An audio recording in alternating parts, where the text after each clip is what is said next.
In 1894, a cargo ship arrived at the New York harbor, and along with the usual goods and spices, it carried a passenger invisible to the naked eye, capable of transforming the understanding of disease, human life, and the boundaries of science. Hidden in the hold was a pathogen that would soon become the center of secret research, a mix of curiosity, ambition, and moral indifference. The first witnesses of the infection could not foresee the scope of the catastrophe nor the web of influence. The disease would weave through the city's hospitals, laboratories, and government offices. Dr. Jonathan Whitmore, 38 years old, with a mind as sharp as any scalpel he wielded, was among the first to observe the disease firsthand. His laboratory at the Manhattan Institute of Pathology was modest, but his ambitions reached far beyond its walls. He had spent years lobbying for permission to work with human subjects, poor immigrants, prisoners, the destitute, arguing that their participation could reveal the secrets of immunity, infection, and survival. For him, ethical boundaries were merely obstacles on the path to scientific glory. He believed that true benefit to humanity justified any method, and every death, no matter how small, was acceptable collateral in the pursuit of knowledge.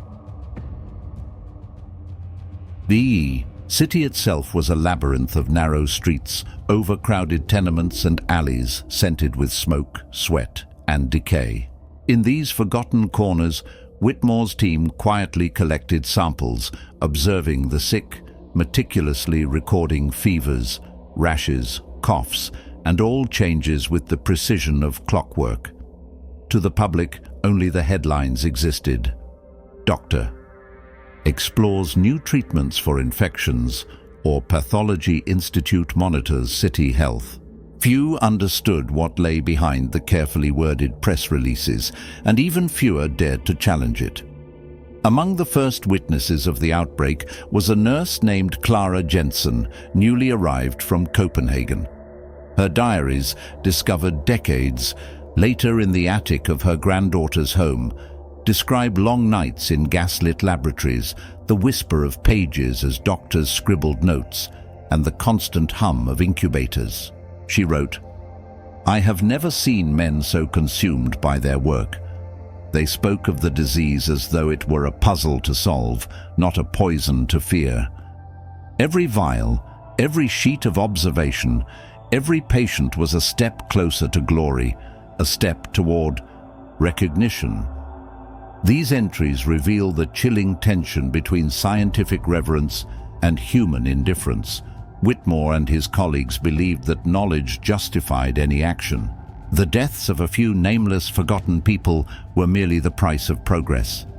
By the fall, rumors of the outbreak had spread beyond the docks and tenements.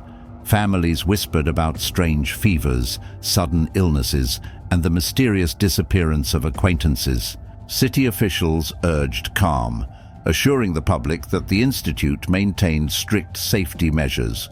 Newspapers published reassurances. Pathology Institute monitors health risks. The public remains safe.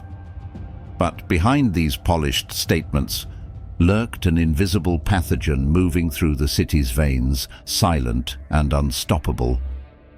Letters from patients' families, later discovered in municipal archives, reveal the growing anxiety. "My brother was taken by men in white coats. They promised treatment. Now he does not respond, and the house is empty. Please, someone tell me where he has gone." These letters were never published. They were catalogued, stored, and sealed, away from public view, leaving the world unaware of the personal tragedies intertwined with scientific progress. Whitmore documented every detail, page after page of handwritten notes, temperature charts, records of skin manifestations, incubation periods, and treatments. He assigned participants numbers instead of names, reducing people to data points. One entry reads, "Subject 42 shows promising resistance. Recommend further exposure. Outcome may determine immunity threshold." Even seasoned city physicians whispered among themselves, uneasy about the rapid spread of the disease. Whitmore pressed on, driven by ambition and the promise of recognition from European medical societies. Ethical oversight was minimal, and few dared confront the institute directly. As summer turned to autumn, the scope of the operation became undeniable. Dozens of forgotten victims, meticulously kept records, and a city unaware of what was truly occurring. Journalists began noticing patterns, clusters of illness in neighborhoods surrounding the institute, unexplained disappearances, and strange patient reports. Rumors of hidden wards and clandestine experiments circulated in the press, but official denials were swift and effective. The institute's reputation remained untarnished, bolstered by donations and public admiration for its contributions to the betterment of humanity. The onset of winter brought new pressures. Communications were slow, transportation limited, and the spread of disease through the immigrant and working-class districts became more apparent. Clara Jensen's diaries detailed the fear gripping the city's most vulnerable populations, while employees of the institute maintained rigorous records, monitoring every patient for signs of infection, resistance, or unusual reaction to treatments. Each data point was impersonal, yet behind each number lay the life of a person, reduced to statistics for the sake of research. One day, Whitmore wrote in his ledger, "Progress continues, though the cost remains invisible to most." Subject 56. Exhibits anomalous response. Continue observation. These notes were never intended for public scrutiny. They were messages for the future whose meaning might never be fully understood. The same ledger would later serve as a chilling record of ambition unchecked by ethics. The city remained largely unaware of the magnitude of the experiments, while residents continued their lives, assured that science was a protective force. The invisible threads of the pathogen and the calculated procedures of the institute spread silently. In the hidden chambers of the Manhattan Institute, laboratory assistants, scribes, and nurses worked under gaslight, transcribing observations, preparing cultures, and maintaining the constant rhythm of study and containment. The atmosphere was taut with tension. Any mistake could undermine weeks of work, yet the urgency to produce results was relentless. Throughout the winter months, the meticulous documentation grew into an immense archive. Temperature logs, patient charts, memos between physicians, and correspondence with European scientific societies. Whitmore's ambitions extended beyond immediate discovery. He sought to establish a legacy, one that would secure his place in the annals of medical history. Every observation, every experiment, every data point was a step toward immortality in the scientific community. Yet, in the shadows, the moral cost of these pursuits accumulated, unnoticed and unchecked. By the time the first snow fell on Manhattan in December, the scale of the operation had expanded. Laboratories operated around the clock, gas lamps flickering, over endless tables of notes. Staff members recorded reactions, compared symptom progressions, and debated theories late into the night. The Institute had become a world unto itself, governed by the singular purpose of understanding disease, even as the city outside remained oblivious to the invisible forces weaving through its streets. The winter deepened, and Whitmore's experiments became more elaborate, tracing patterns of resistance, contagion, and immunity with near mathematical precision. His team, devoted and frightened, carried out procedures with efficiency and precision. The city's ordinary life continued, but beneath the surface, a silent plague moved undetected, leaving traces only in missing persons, private correspondence, and the occasional unexplained illness. The work of the Institute, meticulously recorded yet secretive, would leave behind a record as fascinating as it was disturbing, a testament to the paradox of human curiosity untempered by morality. Thus began one of the most ambitious and morally complex chapters in American medical history. The invisible pathogen wound its way through Manhattan, entwined with ambition, secrecy, and the cold pursuit of knowledge, leaving a trail of whispers, records, and uncertainty that would echo for decades. Dr. Whitmore and his institute would become figures of admiration and controversy, their story preserved in archives, diaries, and letters that would only much later reveal the scale and audacity of their work. Even as the public slept, unaware, the silent plague moved on, a quiet force of science, ambition, and shadow. By the winter of 1895, the Manhattan Institute of Pathology had grown far beyond its public image of a modest research facility.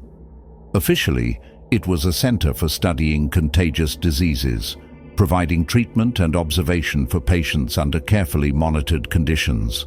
Unofficially, it had become a fortress of secrecy, a place where ethics were secondary to the pursuit of knowledge and recognition. Beneath the well-trodden floors and beneath the gaze of the city above, hidden staircases and unmarked doors led to a labyrinth of rooms known only to Whitmore and a select group of trusted colleagues. The ward was accessible only through a narrow service entrance at the rear of the building, where freight and supplies arrived. Staff members who knew of it called it the Annex, but in Whitmore's meticulous logs, it was referred to simply as the secret ward. It was here, away from public scrutiny, that patients were observed, isolated, and subjected to the full scope of the Institute's experiments. Each room was dimly lit, the air heavy with the odor of chemicals, disinfectants, and something indefinably metallic. Gas lamps flickered across walls lined with charts, notes, and sample jars, each carefully labeled with numbers instead of names. The staff assigned to the ward were chosen for their discretion and efficiency. Clara Jensen, the nurse whose diaries would later become key historical evidence, wrote, "The people chosen to work here were quiet, obedient, and unafraid. We were warned not to speak of what we saw, not even to one another. Every patient had a number, every procedure had a protocol. We obeyed, and we feared what would happen if we did not." Her descriptions reveal a regimented, almost militaristic environment where compliance was absolute and curiosity about the moral implications was dangerous. Within the ward, the subjects were monitored continuously. Whitmore had developed detailed charts tracking every physiological response: fever spikes, skin eruptions, respiratory changes, and behavioral reactions. The data was staggering, meticulously cross-referenced with previous cases. Each new patient was a living experiment, a vessel for the pursuit of knowledge, reduced to columns of numbers and rows of observations. Any deviation was noted, analyzed, and, if necessary, subjected to further procedures. To Whitmore, it was a necessary step toward understanding the pathogen and mapping its progression, a step that justified the isolation, the stress, and the calculated exposure of each individual. In her diary, Clara described the atmosphere with haunting clarity. It felt as though the walls themselves were alive, watching, recording. We moved quietly, almost like shadows. I would catch glimpses of subjects in the halls, pale and silent, their eyes vacant or filled with questions we dared not answer. We were part of a system larger than ourselves, one that consumed all else in the pursuit of data. Her writing reflects the psychological tension experienced by those who worked in close proximity to the hidden ward, caught between obedience and the gnawing sense of unease that grew with each passing week. Whitmore maintained correspondence with European scientific societies, presenting findings in abstract and coded language that hinted at progress without revealing the methods. Reports would describe patterns of resistance, incubation periods, and symptomatic responses, carefully omitting references to isolation conditions, controlled exposure, or the extreme rigor with which subjects were monitored. The scientific community praised the institute, unaware of the hidden ward and the meticulous secrecy that shielded it from oversight. One night, a fire inspector accidentally discovered a partially concealed stairwell behind a storage room. The discovery prompted a tense internal review, but Whitmore and his team managed to reframe the entrance as a supply corridor, providing legitimate reasons for its existence. The incident reinforced the Institute's need for discretion and highlighted the fragility of the secrecy upon which the experiments depended. Inside the ward, the staff had to maintain not only the health of the subjects, but also the illusion of normalcy. Patients were fed on strict schedules, observed during rest, and monitored for every sign of abnormal response. Each entry in the ledger became a testament to a system designed to extract knowledge without exposing the city to danger. Whitmore's obsession with precision bordered on mania. He would spend entire nights examining charts, cross-referencing data, and hypothesizing outcomes for future experiments. The psychological impact on the staff was profound. Diaries, letters, and later testimonies reveal an undercurrent of anxiety and unease. They were acutely aware of the stakes, the potential for disease to escape, the ethical implications of their work, and the scrutiny of the few who might suspect the truth.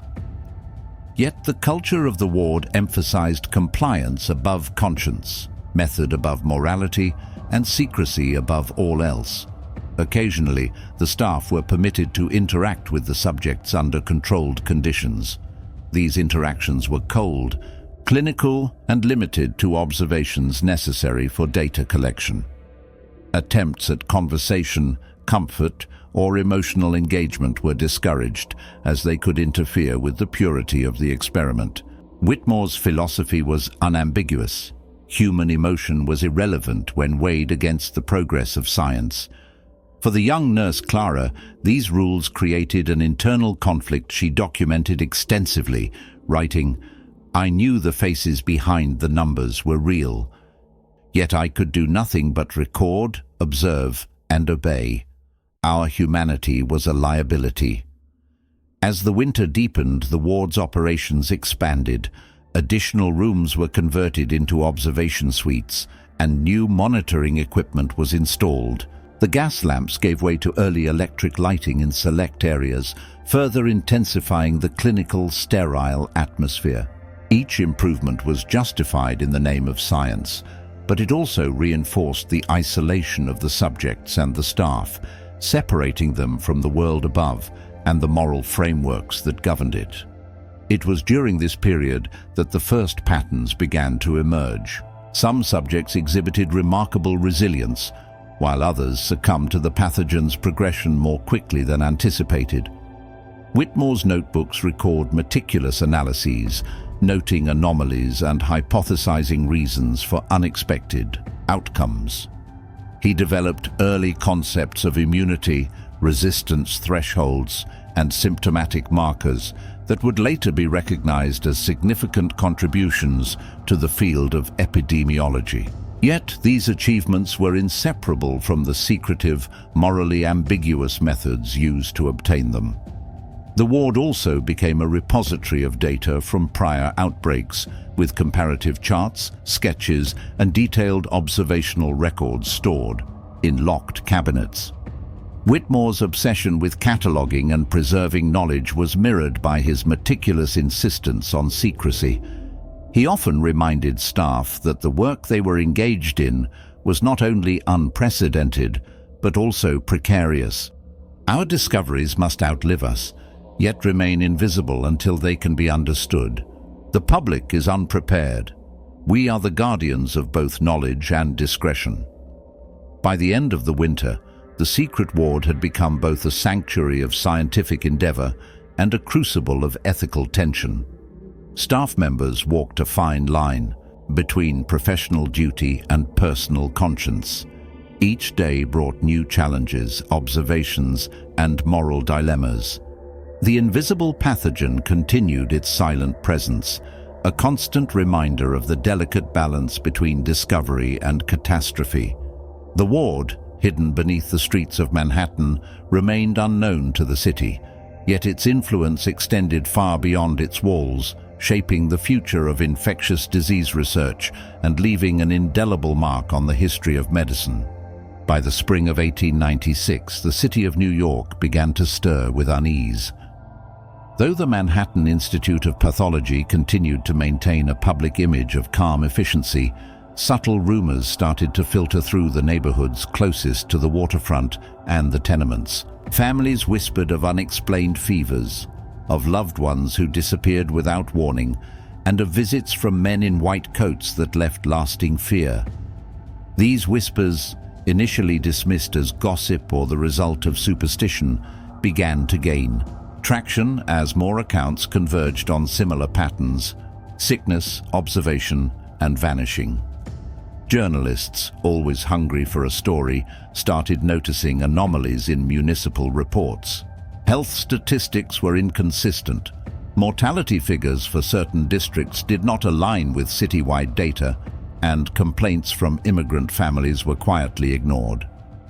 One reporter, Samuel Hargrove of the New York Tribune, documented his observations in a series of clandestine notes. "I have begun to suspect that the official figures are not merely incomplete, but deliberately obscured. There is a silence where there should be alarm, and a comfort where there should be fear. Something is occurring in the shadows of the Institute that the public does not yet understand." Inside the Manhattan Institute, Whitmore was aware of these murmurs but remained undeterred. He considered them a natural byproduct of revolutionary work. In his journals he wrote, "Curiosity is the double-edged sword of society. They will speak, they will whisper, and they will never comprehend. Our task is to continue, unobserved, until knowledge is complete." His assistants, including Clara Jensen, navigated a landscape of growing tension. They were caught between the moral weight of what they observed and the unwavering authority of their leader. The secret ward continued to operate at full capacity, its hidden staircases and locked doors remaining impenetrable to the outside world. New subjects were brought in under the guise of routine treatment, their presence masked by false paperwork and forged records. Observation chambers expanded, now including small concealed viewing windows where staff could monitor subjects without direct interaction. Clara recorded in her diary, "The windows were both a blessing and a curse. We could see the reactions, record them, but never intervene. It was as though we were scholars studying a species, not caretakers of human beings." Pressure began to mount from municipal health inspectors who were denied access to certain parts of the Institute. Requests for clarification were met with polite deflection and technical explanations, citing experimental protocols and safety measures. One inspector, perplexed by locked doors and unreported rooms, filed an internal memo. The Institute claims all areas are accounted for, yet our observations indicate discrepancies. Records appear meticulous, but may not tell the full story. Whitmore's careful planning ensured that these memos never reached public scrutiny. In the districts surrounding the Institute, families continued to grow suspicious. Letters to city officials were often unanswered, or responses were curt, assuring citizens that all protocols are being followed and that there is no cause for concern. Yet behind these reassurances, the city's elite and influential figures were being briefed in private. Whitmore met with select patrons, politicians, and medical colleagues, presenting the Institute as a center of innovation. The secrecy of the ward was justified as protection from public panic and as necessary for the integrity of ongoing research. One case in particular drew attention. Subject 91, A young immigrant woman showed unexpected resistance to the pathogen, drawing intense scrutiny from Whitmore. Her responses were meticulously charted, with notes comparing her data to previous subjects. Subject 91 exhibits unprecedented immunological markers. Continued observation recommended. May provide insight into adaptive responses, he recorded. Yet the public knew nothing of her presence, her existence confined to a ledger marked only by a number. The whispers of the outside world eventually reached the Institute in subtle ways.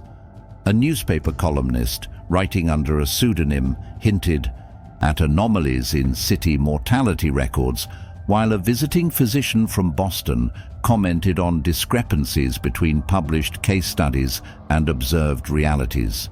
Whitmore's response was strategic.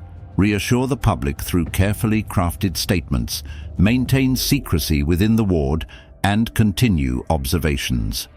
Our work is not for immediate understanding, he noted. The world will appreciate our discoveries when it is ready. As the months progressed, the psychological tension within the staff increased. Diaries, letters, and confessions written decades later reveal that many felt trapped in an ethical limbo. Clara Jensen described feeling constantly observed, yet powerless. We were instruments. Our hands recorded, our eyes watched, but our voices were muted. The weight of what we witnessed pressed upon us, yet to speak was to risk the collapse of the very work that defined us. Staff meetings were dominated by procedural discussions, charts, and hypothesis testing, leaving little room to consider the human cost. Despite the secrecy, the first cracks began to appear. A brief electrical outage exposed the vulnerability of the ward's hidden systems, leading to near panic among staff tasked with monitoring critical subjects. For a brief moment, the meticulous control maintained by Whitmore was threatened. Yet, the incident only reinforced the obsessive protocols. Additional locks, more surveillance, and stricter adherence to records. The ward became an even more isolated microcosm of study, existing in parallel with the city above, untouched and unaccountable. Meanwhile, external observers, journalists, visiting doctors, and city inspectors began piecing together fragments of truth. Rumors coalesced into theories, theories into warnings, yet tangible evidence remained elusive. The city's residents continued their daily lives, unaware that the silent pathogen, carefully contained and manipulated, was influencing the future of infectious disease research in ways they could not imagine. By the end of the year, the secret ward had reached peak operation. Dozens of subjects were under continuous observation, each data point meticulously recorded. Charts, ledgers, and correspondence filled the hidden rooms, forming a detailed archive of the experiments. Whitmore's vision of controlled observation, precise measurement, and scientific isolation had created a repository of knowledge unprecedented for the time. Yet, every achievement was shadowed by ethical ambiguity, the unseen burden of human cost, and the growing tension between scientific ambition and moral responsibility. It was in this environment that the first serious warnings emerged. Small leaks of information, fragments of correspondence, and faint patterns in city records hinted at the true nature of the work taking place beneath Manhattan. The whispers of the outside world met the rigid order of the ward, and for the first time, the illusion of complete control began to tremble. Though the public remained largely unaware, those closest to the Institute, staff, journalists, and inspectors, sensed that the truth, however hidden, could not remain buried forever. The secret ward, a place of unparalleled observation and study, had become a crucible of ambition, secrecy, and moral tension. Within its walls, the pursuit of knowledge collided with the weight of conscience, leaving those who served in its depths to navigate the uncharted territory of human curiosity, power, and consequence. and outside, the city continued to live. In ignorance, its fate intertwined with the silent, invisible force that had taken root beneath the streets of Manhattan. By the spring of 1897, the careful equilibrium maintained by the Manhattan Institute of Pathology began to show cracks. Years of meticulous planning, secrecy, and control had allowed Dr. Jonathan Whitmore to pursue his work with near impunity, but subtle pressures from outside the institute, curious journalists, vigilant inspectors, and concerned citizens began to mount.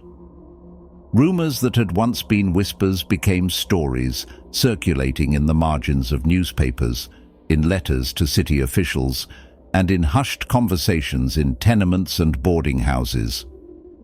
One of the first notable incidents occurred when a young journalist, investigating reports of missing patients, visited the institute under the pretense of a feature story on medical innovation. He was met with polite refusals and carefully scripted tours, yet even within the controlled spaces he was shown, he noticed inconsistencies. Charts were abundant, ledgers meticulous, yet certain rooms were locked and staff seemed unusually tense. Upon leaving, he filed a report. There is more here than is visible, and the true nature of the work remains opaque. Something vital is hidden. This report would circulate quietly among editorial offices and eventually influence subsequent investigative efforts. Within the secret ward, the pressure of observation and the relentless pace of experimentation began to affect both staff and subjects. Nurses, lab assistants, and junior doctors struggled with exhaustion and unease. Clara Jensen, who had long kept a detailed diary, wrote, "We moved through corridors lined with charts and jars as though in a dream. The faces behind the numbers seemed to follow us, their silence pressing against our thoughts. Each day, I questioned whether we were serving science or destroying the very humanity we sought to understand." These entries reveal the psychological toll of prolonged exposure to such extreme secrecy and ethical ambiguity. As the external scrutiny increased, Whitmore intensified internal protocols. New systems of identification were implemented for the subjects, more extensive surveillance was added, and staff were reminded of the absolute necessity of discretion. "The integrity of our work depends on secrecy," he emphasized in a memorandum to his team. "Without control, both the science and our reputations are at risk." Yet, despite these measures, the threads of public curiosity and suspicion had begun to tug at the Institute's carefully maintained veil. By mid-year, reports of unexplained illnesses in surrounding neighborhoods reached municipal health authorities. Families continued to receive evasive responses, but the pattern could no longer be entirely ignored. One inspector noted in a confidential memo, "The incidence of febrile illnesses, combined with inconsistencies in patient records, suggests that there may be hidden activity beyond what the Institute publicly reports. Further investigation is warranted." Such warnings, though discreet, signaled the beginning of a more intense examination of the Institute and its operations. Within the secret ward, the experiments themselves grew increasingly sophisticated.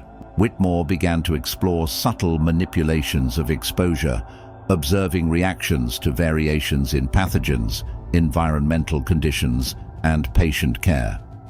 Subjects were monitored with precision, each physiological response meticulously recorded. While these experiments would later be recognized as groundbreaking in the study of infectious disease, at the time they were conducted in isolation, hidden from public knowledge and ethical oversight. Staff members like Clara were acutely aware of the moral tension inherent in their work, often documenting their doubts and fears in personal journals. "Each day I see patterns emerge, signs of resilience or vulnerability. Yet these patterns belong to real people, not mere data points. The line between discovery and cruelty grows thinner with each observation." By late 1897, The first public suspicion began to coalesce into action. Local newspapers ran anonymous accounts of unusual activity at the institute, noting discrepancies in patient numbers, unexplained absences, and cryptic references to experimental procedures. The articles, though tentative, sparked interest among other journalists and medical professionals, creating a network of inquiry that reached beyond New York. Whitmore, ever strategic, attempted to counter these developments through carefully timed publications of sanitized research findings, emphasizing the scientific importance of his work while concealing the details of the secret ward. Simultaneously, subtle fractures began to appear among the institute staff. Some questioned the morality of the procedures, while others feared the legal or societal repercussions if the secrecy was compromised. Internal communications reflected increasing tension. Memos reminded staff of confidentiality, while personal diaries and letters revealed growing unease. Clara Jensen wrote, "We obey, yet the weight of what we do presses upon us. The silence is no longer comforting. It is a burden. We are caught between duty and conscience." These internal conflicts mirrored the broader societal pressures, beginning to bear down on the institute. By the end of the year, the first external investigations were initiated. Municipal authorities, prompted by a combination of public concern and media reports, began requesting detailed records and access to patient wards. Whitmore's responses were strategic, providing carefully curated documents and emphasizing compliance with legal and ethical standards as they were understood at the time. Despite these efforts, the perception of secrecy had begun to take hold, fueling speculation, distrust, and the gradual erosion of public confidence. Amid these pressures, the scientific work of the Institute continued unabated. Whitmore and his team documented unprecedented patterns of immunity, resistance, and disease progression. Their findings, although groundbreaking, were now inextricably linked with a growing controversy that questioned both the methods and the ethics of their research. Every observation was now viewed through a dual lens, as a scientific achievement and as a potential moral transgression. As winter approached, the Institute stood at a crossroads. The carefully constructed isolation of the secret ward was under increasing scrutiny. Staff morale was strained, and the first serious challenges from outside the Institute were emerging. Whitmore remained steadfast, believing that the ultimate value of the research would vindicate the means. Yet, for the first time, even he could not fully control the currents of suspicion, fear, and ethical questioning that were beginning to ripple through the city. The stage was set for confrontation, revelation, and the eventual exposure of one of the most ambitious and ethically complex medical experiments in American history. The city, still largely unaware of the full scope of the secret ward, had begun to sense that the pursuit of knowledge, while vital, was shadowed by secrecy, power, and the human cost of ambition untempered by conscience. And within the walls of the Manhattan Institute, every step, every observation, every whispered warning carried the weight of consequences yet to come. By the spring of 1898, the fragile veil of secrecy that had protected the Manhattan Institute of Pathology for nearly 4 years began to crumble. Whispers had grown into inquiries, and rumors had hardened into evidence. Journalists, health inspectors, and concerned citizens had begun connecting fragments of information, tracing the hidden operations of the Institute and questioning the morality of its procedures. The secret ward, once invisible, was on the verge of exposure. The first breakthrough came from a whistleblower, a junior laboratory assistant who had grown increasingly uneasy with the ethical compromises required by Whitmore's directives. His anonymous letters to city officials detailed the existence of the secret ward, the manipulations of human subjects, and the meticulous but morally questionable experiments that had been conducted. Officials, initially skeptical, began discreet investigations, sending inspectors who were soon met with resistance, obfuscation, and the impressive bureaucratic defenses Whitmore had established over the years. Inside the institute, tension became palpable. Staff members were divided between loyalty to Whitmore and fear of repercussions. Clara Jensen wrote in her diary, "The air is heavy with anticipation and dread. Every knock at the door, every raised eyebrow, every letter delivered feels like a portent. We have walked these corridors for years with a sense of purpose, yet purpose has no shield against scrutiny." The secret ward, once a sanctuary of controlled observation, now felt like a pressure chamber, its walls enclosing fear, doubt, and the shadows of actions that could no longer remain hidden. As investigators probed deeper, inconsistencies between official records and actual operations became apparent. Room assignments, patient logs, and supply inventories revealed discrepancies that could no longer be dismissed as clerical error. Journalists obtained fragments of the staff diaries, including Clara's detailed accounts, and began piecing together the systematic observation of human subjects, the isolation protocols, and the relentless pursuit of data at the expense of ethical consideration. Public awareness began to rise, and the city started to demand answers. Whitmore, for his part, maintained an outward facade of confidence. He presented sanitized reports, scientific publications, and controlled demonstrations to both city authorities and visiting scientists. In private, however, his meticulous mind worked overtime, calculating contingencies, preparing defenses, and attempting to anticipate every question that might challenge the Institute's operations. "Science must prevail," he wrote in a private memorandum. "Ethics, while admirable in principle, must not impede the advancement of knowledge. Our work will speak for itself." Yet the tide of scrutiny was unstoppable. Newspapers published exposés detailing the hidden wards, the numbered subjects, and the carefully monitored experiments. The public, shocked by the revelations, reacted with a mixture of fear, outrage, and fascination. Editorials debated the balance between scientific progress and moral responsibility, questioning whether the pursuit of knowledge justified the means. Letters from citizens flooded city offices, demanding accountability, transparency, and for some, justice for those who had been reduced to numbers in Whitmore's ledger. The moral reckoning extended to the Institute staff. Some were called to testify, others faced censure for complicity, and all were forced to confront the ethical implications of their roles. Clara Jensen, long silent in her public statements, found herself summoned to recount the day-to-day reality of the secret ward. Her testimony, measured yet piercing, revealed the psychological and human cost of the experiments. "We believed we were contributing to science," she said, "but in doing so, we turned our eyes away from the suffering of those we observed. Our work cannot be disentangled from the lives it affected."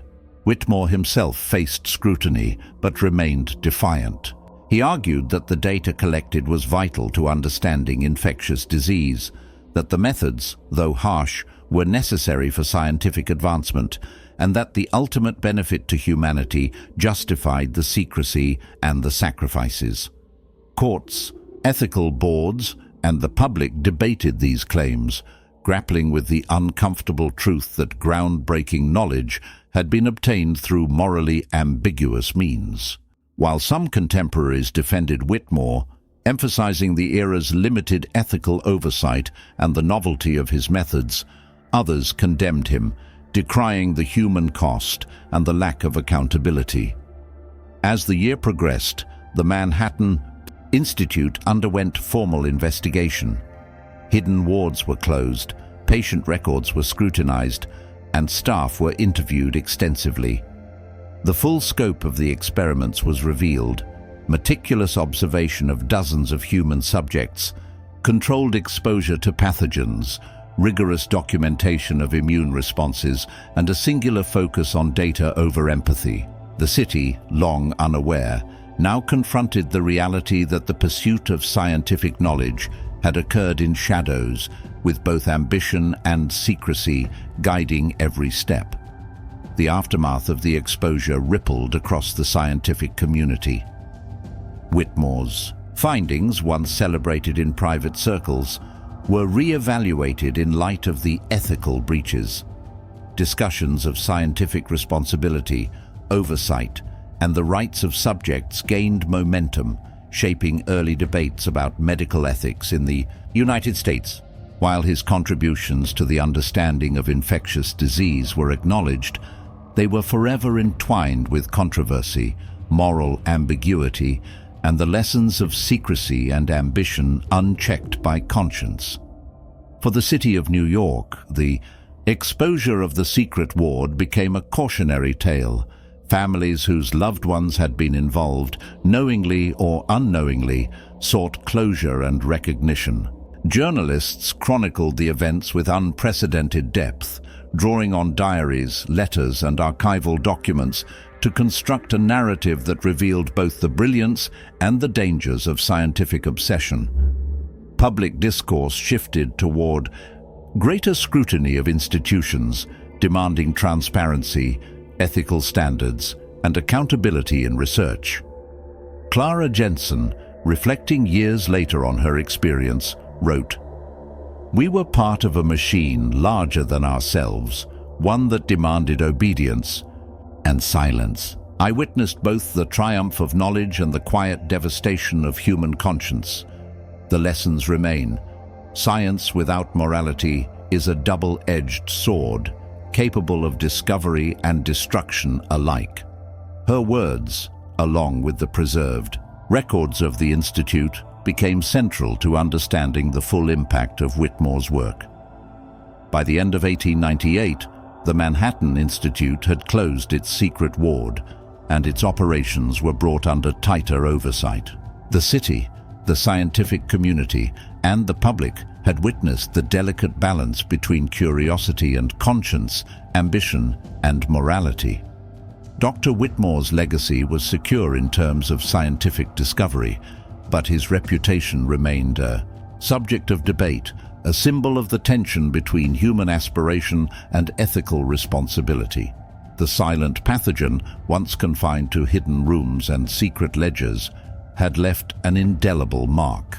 Not only had it advanced the understanding of disease and immunity, but it had also exposed the vulnerabilities of human institutions, the fragility of ethical safeguards, and the profound consequences of placing knowledge above morality. The story of the secret ward became a cautionary chronicle, preserved in diaries, letters, and archives, reminding future generations that the pursuit of understanding, though noble, must never abandon the principles that make us human.